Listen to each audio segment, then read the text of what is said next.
Well, as you know, we have turned the calendar to May, and summer is not far away at this point. Probably for some of you that are married, many of you perhaps, like me, your anniversary is coming up, your wedding anniversary. In June, for me, it will be my 26th wedding anniversary. And I'm blessed with the easy way of remembering how many years I have been married because I was married in the year 2000. So, whatever year it is, that's how many years I have been married. And so that has been a grace to me. But I was married when I was 22 years old, and one of the adjustments that I had to make was wearing a ring, okay? Wearing a ring. Because up to that time, really the only jewelry that I had ever worn was a magnetic earring when I was in high school for a time. That's right. Don't judge me, it was the 90s, all right? We did a lot of cool things like wore silk shirts, we wore frosted tips in our hair, we listened to boy bands, we had dial-up internet, you had to be there, right? But it was strange for me to put this ring on my finger, and really, I never got used to it. It took me years. And so when I would get home, often the first thing I would do is I would take my ring off and I would set it down on a table. When I would get in my car to go to work, I would take my ring off and I would put it somewhere in my car. When I would get to work, the first thing I would do is I would take my ring off and I would set it down on my desk. And people would see this and they would say, "Man, you're going to lose your ring if you keep taking it off like that," right?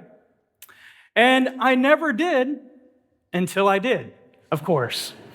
It was probably somewhere around 10 years ago or so. I was a college pastor up in Illinois, where I'm from. And myself and a group of college students during the summer went out to play some volleyball at a park.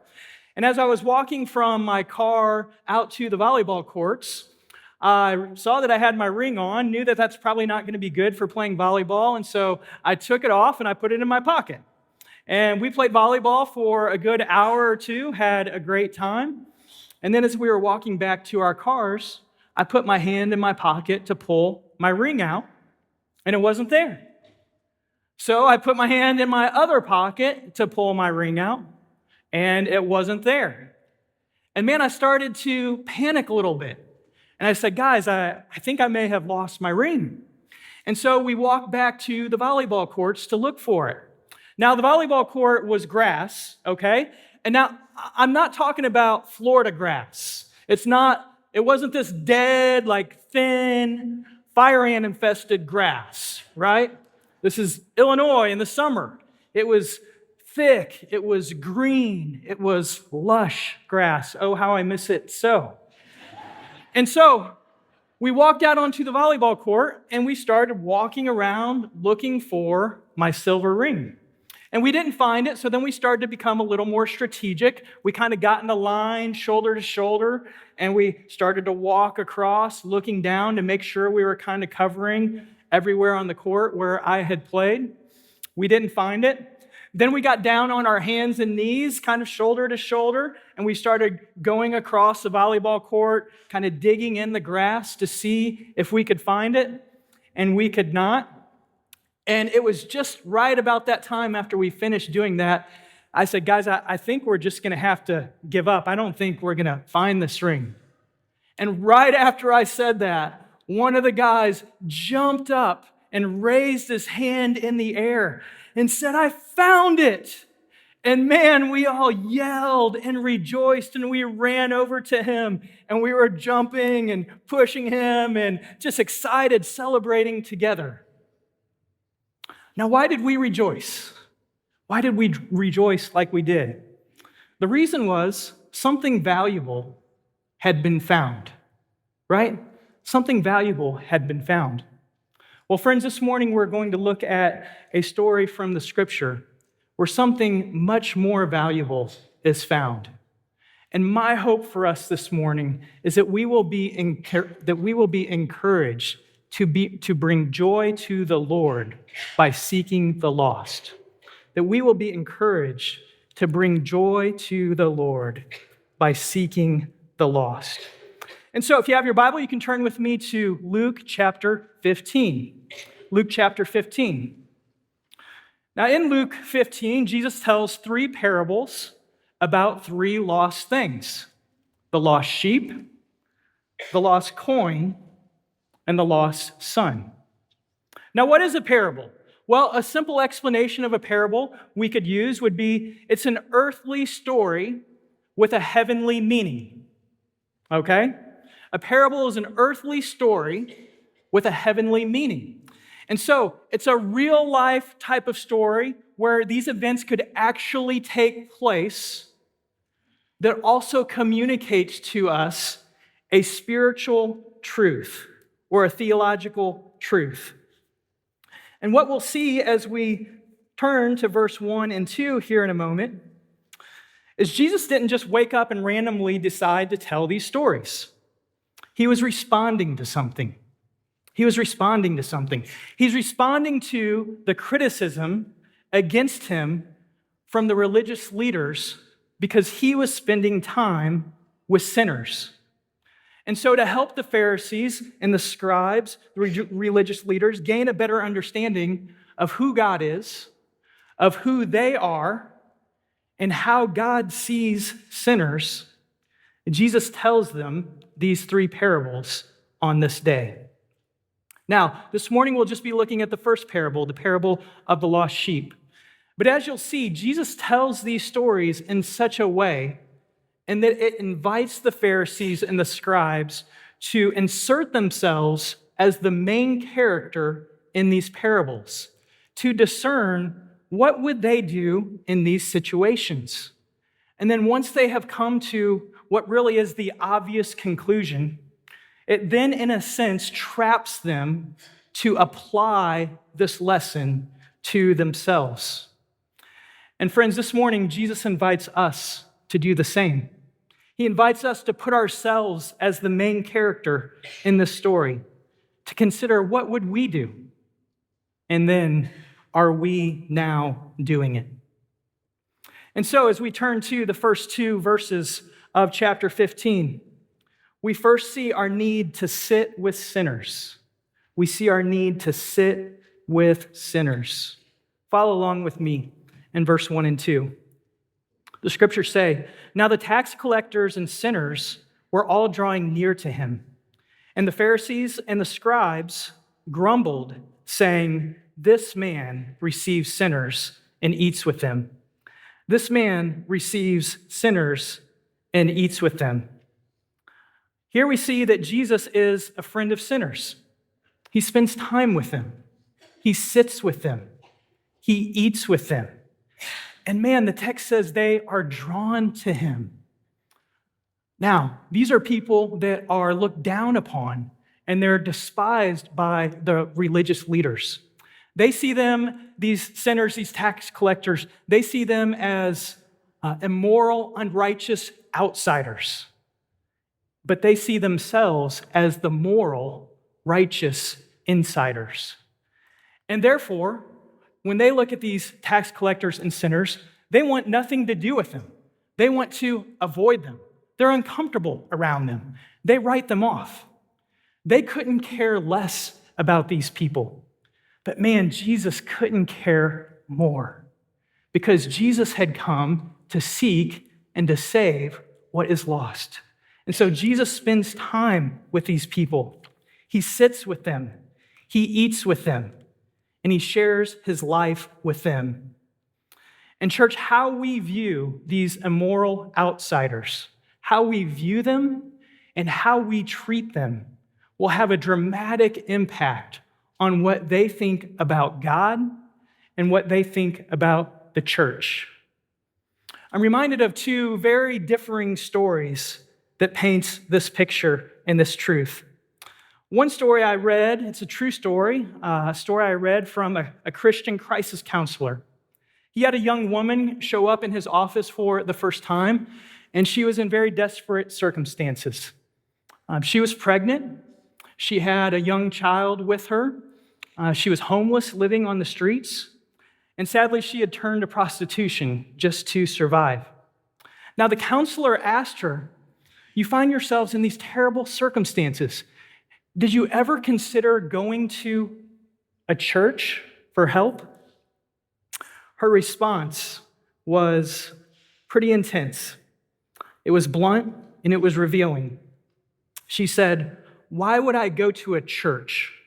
I already feel bad about myself.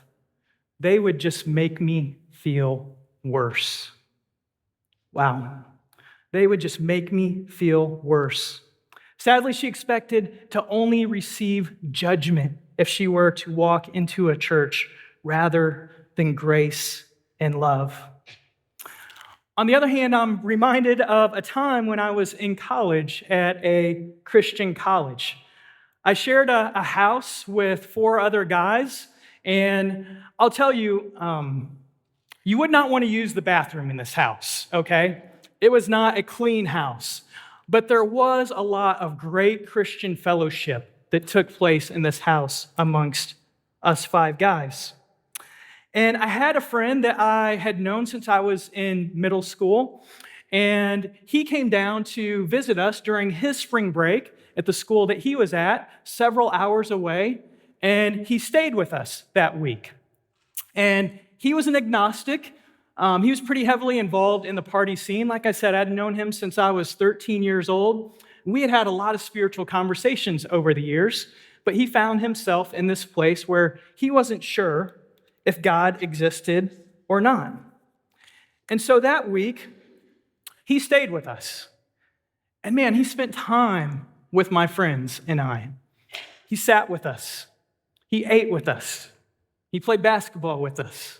He shared life with us. And it was a great week, and honestly, I didn't think too much of it, but he left to go back to his college, and a few days later, he called me. He said, "Man, there's something I want to share with you." And I said, "Okay, what's that?" And he said, "I've come to this conclusion that God is real and that God exists."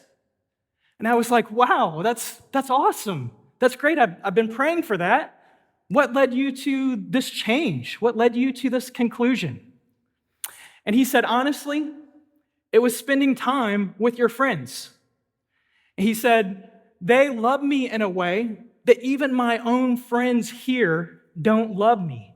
They received me, they accepted me, and they treated me like they had always known me." And he said, "I know why they love me that way. I know why they love me that way. It's because of their love for God. It's because of their love for God that they loved me that way." And man, that changed him. It changed what he believed. And why is that so? How did God work that? What did God do? Well, he used my friends who took in this immoral, unrighteous outsider and loved him and treated him as one of their own. And man, it changed him. And it took several more years, but by the grace of God, he did become a believer in Jesus and is a Christ follower to this day, which I greatly rejoice over it. But as I said, a big part of that was because of the love that he received from my friends. And so the text this morning asks us to consider, who are we more like? Who are we more like? Are we more like Jesus, or are we more like the moral insiders? And perhaps if a moral outsider were to walk into our church this morning, would they see the church more as a hospital or a courtroom? Or perhaps more personally for you and for me, when we have an encounter with a moral outsider, do we have time for them?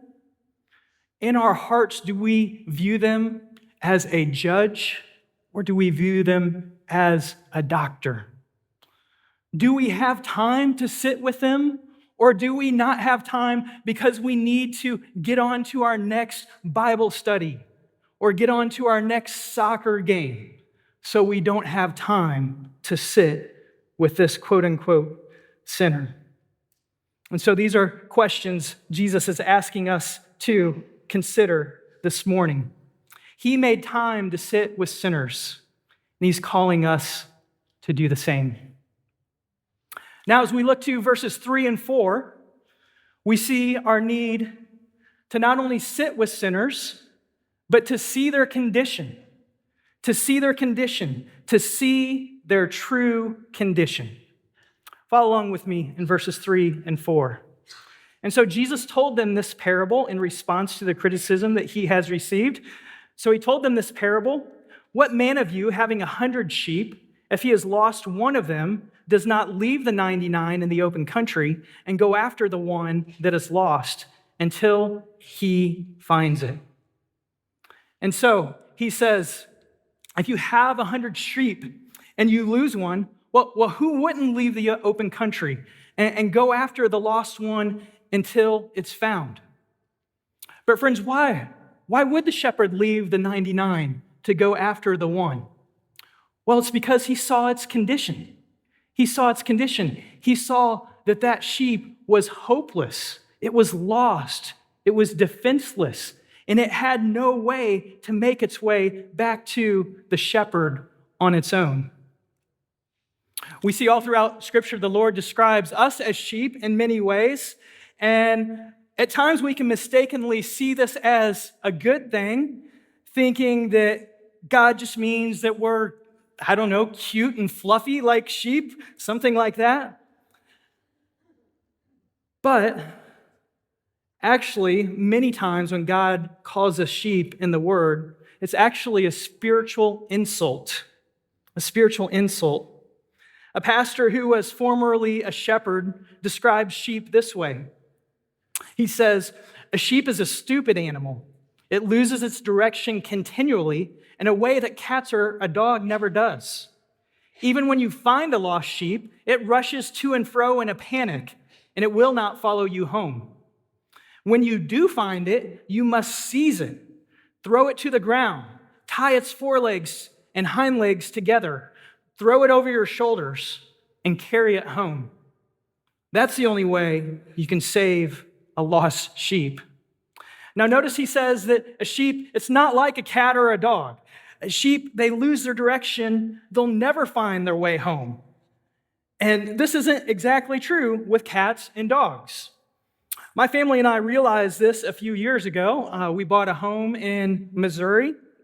And when we went and looked at this house, we saw that there was this outdoor cat that was kind of looming around. It's actually a really pretty cat. We didn't think too much of it. We ended up buying the house, and when we moved in on day one, the cat was still there. Interesting, we thought. The previous owners of the house that we had gotten acquainted with, they were very accommodating in the process. They sent us a text and they asked us, hey, would you mind feeding our cat for a few days until we can move into our new house? We left some food, we left a bowl. If you could just put some food out for a few days for them, that would really bless us. And so we said, sure, yeah, absolutely, we'll do that. And so a few days passed and they came and they got their cat. They had moved to a house several miles away from where we lived. And a few days later, you'll never guess, that cat showed up at our house. By its own way, it found its way back to, I guess, what it considered its home. And so we texted the previous owners and said, hey, your cat showed up back at our house. And they were like, oh my goodness, we haven't seen it. We wondered. Great, thank you. We'll come pick it up. They came and they picked up the cat. A few days pass. The cat shows back up at our house. We text them. They come get it. Friends, this happened 2 more times. This cat kept traveling miles back to its old home. It was not lost. It was finding its way back to what it considered home. Well, finally, the previous owners of the home and owners of the cat succumbed to the harsh reality that their cat loved the house more than they loved them, right? They admitted defeat, and they asked us if we would like the cat. Now, my family and I were animal lovers, and my kids had gotten acquainted with this outside cat, soon to become inside, right? And we did adopt the cat, and here she is. You can see a picture of her today. I mean, man, she just looks like she'd like a house more than people, doesn't she? She's got that look on her face there. But she was not lost. She was not in this state where she was unable to find her way home. She did over and over again. But a sheep will never do this. When a sheep is lost, it's utterly lost, and it will never save itself. And not only will it not save itself, if you do find the sheep, remember what the shepherd said? It will not simply follow you back to its home. He says, no, when you find that thing, it's going to panic, and you have to push it down and seize it and put it on its side and tie its legs together and put it on your shoulders and carry it home. And man, when I read that, it reminded me of this hilarious video that kind of made the rounds maybe a year or two ago. It's just about 10 seconds long. It's of the sheep that is stuck in a ditch. And this boy, his shepherd in a sense, starts to pull the sheep out to save the sheep. And when he saves it, you think that sheep would show gratitude and jump on the boy and follow the boy home. No. That's not what happens. Maybe you've seen the video. If not, you can check out this clip. You see the sheep stuck in the ditch? He pulls it out. Jumps right back in the ditch. It jumps right back in the ditch. I think we even get an instant replay here of that last part. Man, it goes right back in the ditch. I remember seeing a meme that said, "The Lord is my great shepherd." And then it said me, and it was this video, right? Like, how true is that? And how true is this truth that we need to learn from this parable? And that is that a sheep plays no part in its rescue. Without the sheep, without the shepherd, the sheep is infinitely lost and has no hope. It's infinitely lost and it has no hope. And see, friends, this is why the shepherd left the 99 to go after the one, because he saw its condition. He saw how hopeless it is. And if we are to bring joy to the Lord by seeking the lost, we too must see the true condition of sinners and lost people. Now, this means we must not simply see people as flesh and blood, but we must see people as eternal souls that will one day spend eternity in heaven or in hell. The author C.S. Lewis helps us think of people as eternal souls by describing how we would see them now if we could see them in their actual eternal state, when one day they'll be in heaven or hell. He says, no one is a mere mortal. The dullest and most uninteresting person you talk to now may one day be a creature in heaven. If you saw him now, you would be strongly tempted to worship him. Or he may one day be a horror and a corruption you now only see in a nightmare. All day long, he says, we are in some degree helping each other to one or the other of these destinations. And so, question for you this morning, friends. When you go to work, when you walk through your neighborhood, do you see people as just simply flesh and blood? Or do you see them as souls who will one day spend eternity in heaven or in hell? Students, when you walk through the hallways of your schools, when you're practicing with your teammates, do you simply see them as flesh and blood? Or do you see them as souls who will one day spend eternity in heaven and hell. Like the Good Shepherd, we too must see people's true condition.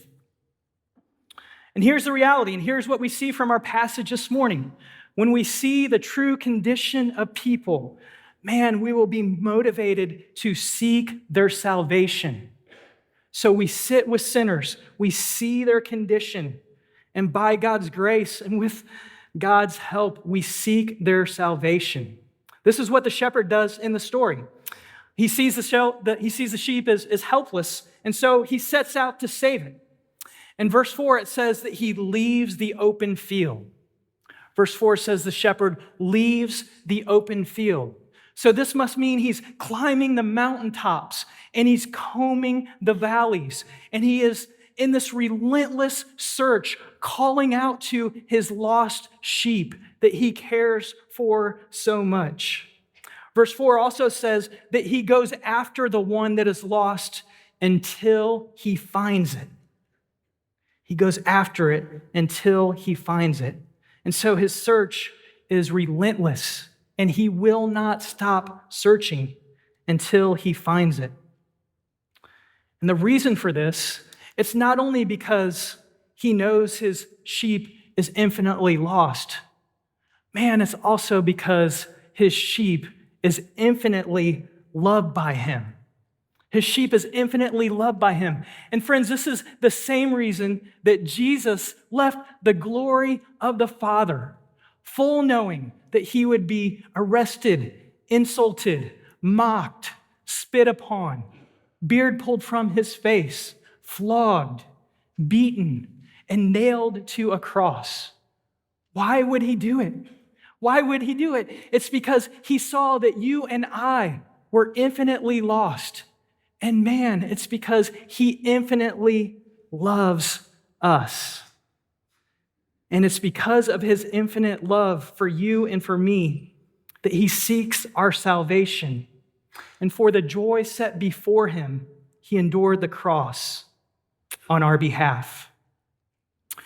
Now, in the same way, when we see the lost condition of our coworkers, of our friends, our family members, we must set out to seek their salvation, being used by God to save them from their sin and their hopelessness. I'm thankful that when I was a lost sheep in high school, a friend of mine named Sarah, she saw my condition as a sinner, as an immoral outsider, and she sought after my salvation. Sarah was a Christian, and Sarah was very involved at her church and in her student ministry, and she began to invite me to her church. Now, I can assure you this was no attempt for missionary dating, okay? By her, it was certainly no attempt by her to flirt to convert, all right? She was much more classy than wanting to be with a guy with a magnetic earring. I can tell you that for sure. Absolutely, rightfully so. And so she started inviting me to her student ministry, and I said no. And she kept inviting me kindly, and I said no, and she kept inviting me. And finally, kind of just to get her off my back, I agreed to go with her. And man, she came and picked me up in her parents' minivan. And I didn't realize what was happening at the time, but she then drove around and picked up all these other lost kids that she had invited to church that week.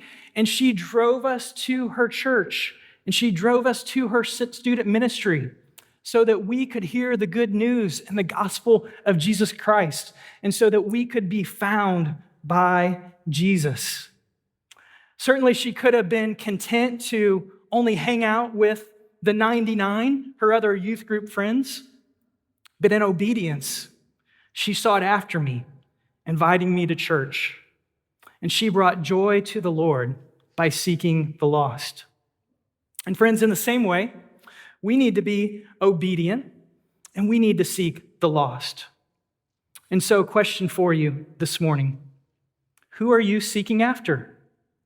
Who are you seeking after? What hilltops are you willing to climb to bring joy to heaven by the grace of God? And then lastly, we see our opportunity to rejoice when the lost are found. Lastly, we see our opportunity to rejoice when the lost are found. We also see our opportunity to consider this morning if you need to be found. Look at verse 5 through 7 with me. So the shepherd has been out on the search, relentlessly seeking his lost sheep. We come to verse 5, and it says, "And when he has found it, he lays it on his shoulders, rejoicing. And when he comes home, he calls together his friends and his neighbors, saying to them, 'Rejoice with me, for I have found my sheep that was lost.' Just so, I tell you, there will be more joy in heaven over one sinner who repents than over 99 righteous persons who need no repentance."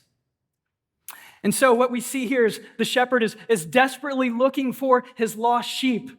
And when he sees it, I imagine he rejoicefully, he races to it. He picks it up. He checks it over. He nuzzles it. And he joyfully throws it over his shoulders. And as he does so, he transfers the weight of the sheep upon himself. And he carries that sheep home. And friends, in the same way, our great shepherd, he seeks after sinners and the lost.